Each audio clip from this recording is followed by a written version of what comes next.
America की राजधानी Washington DC में एक वारदात हुई। यह घटना 26 नवंबर की दोपहर को अमेरिका की राजधानी वॉशिंगटन डीसी में हुई थी।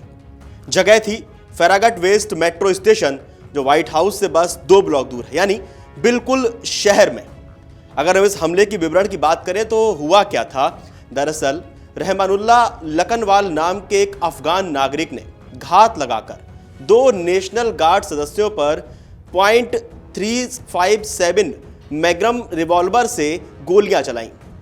हमले में एक 20 वर्षीय सारा बैकेस्ट्रॉम की दुखद मृत्यु हो गई, जबकि 24 वर्षीय एंड्रयू गोल्फ गंभीर रूप से घायल है। यह हमलावर कौन था? हमलावर 29 वर्षीय रहमानुल्लाह लकनवाल अफगानिस्तान के खोस्त प्रांत का रहने वाला था, जो अमेरिका में मौजूद था। उसने यह हमला करने के लिए वॉशिंगटन राज्य के बेलिंघम से हजारों मील की यात्रा की थी, जहां वो अपनी पत्नी और 5 बच्चों के साथ रहता था। अगर हमले के दौरान उसे भी गोली लगी और वो अस्पताल में पुलिस की हिरासत में है, लेकिन इस पूरे मामले की जो पृष्ठभूमि है वो बहुत चौंकाने वाली है।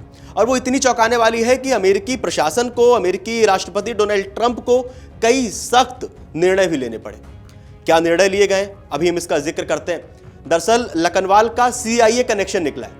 सबसे हैरान करने वाली बात यह है कि जो हमलावर है लकनवाल, कोई सामान्य नागरिक नहीं था।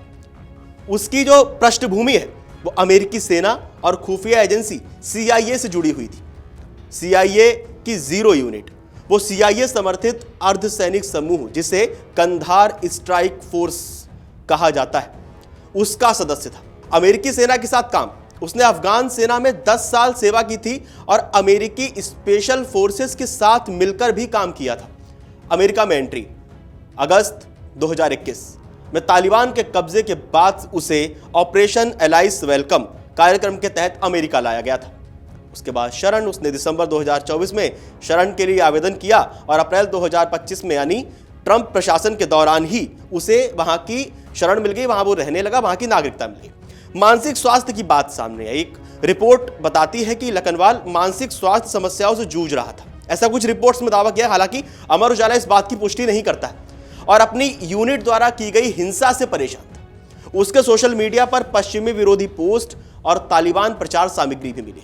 वहीं FBI ने इस घटना की जांच आतंकवादी कृत्य, यानी एक आतंकवादी घटना, एक आतंकवादी हमले के रूप में शुरू कर दी। इस पूरे मामले को लेकर डोनाल्ड ट्रंप की जो कड़ी प्रतिक्रिया सामने आई है और जो कड़े नियम उन्होंने बनाए, वो क्या है एक बार समझ लेते हैं। इस हमले के बाद राष्ट्रपति डोनाल्ड ट्रंप ने इसे आतंकवाद का कृत्य, यानी एक आतंकी घटना करार दिया और उसे बताते हुए देश में व्यापक आव्रजन प्रतिबंधों की घोषणा कर डाली।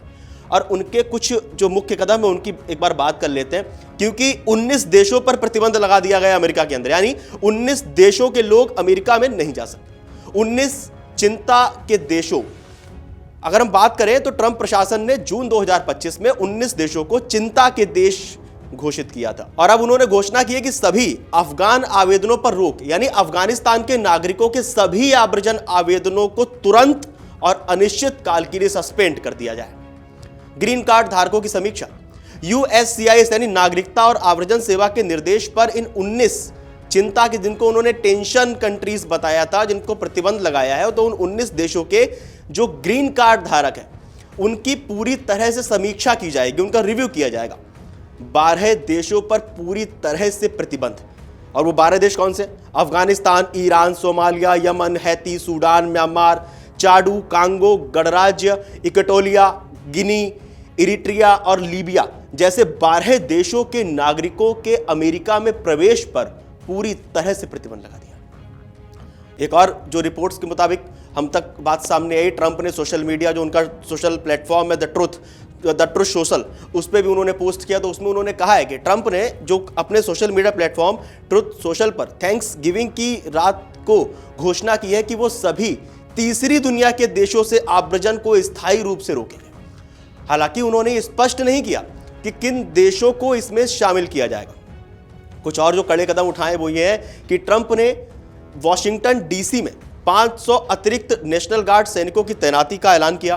बाइडेन प्रशासन के दौरान जो मंजूर हुए सभी शरण मामलों की समीक्षा होगी। यानी ट्रंप से पहले जब जो बाइडेन की सरकार थी तो उन्होंने जो शरण मामले थे, जिन लोगों ने, जो देश के लोग अमेरिका में आके रह रहे थे, उनको जो मंजूरी दी थी, तो उन सभी केसों की, उन सभी मामलों की अब समीक्षा की जाएगी वॉशिंगटन डीसी में इस हमले के बाद। और उन्होंने ये भी धमकी दी है कि गैर नागरिकों के सभी संघीय लाभों और सब्सिडी को समाप्त कर दिया जाएगा। अच्छी खबर यह है कि भारत उन 19 देशों में शामिल नहीं है, इसलिए भारतीय नागरिक फिलहाल इस समीक्षा से प्रभावित नहीं होंगे।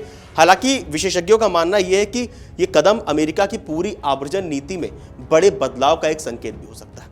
अगर हम इसको कानूनी और सामाजिक चुनौतियों के हिसाब से देखें तो रिपोर्ट्स के मुताबिक इस घटना और ट्रंप के फैसलों के कारण अमेरिका में एक बड़ी बहस छिड़ गई है। कानूनी चुनौती, विशेषज्ञों का मानना है कि ट्रंप के इन प्रस्तावों को लागू करने पर उन्हें अदालती चुनौतियों का सामना करना पड़ सकता है। यानी लीगल चीजें जो हैं उनका उन्हें सामना करना पड़ सकता है।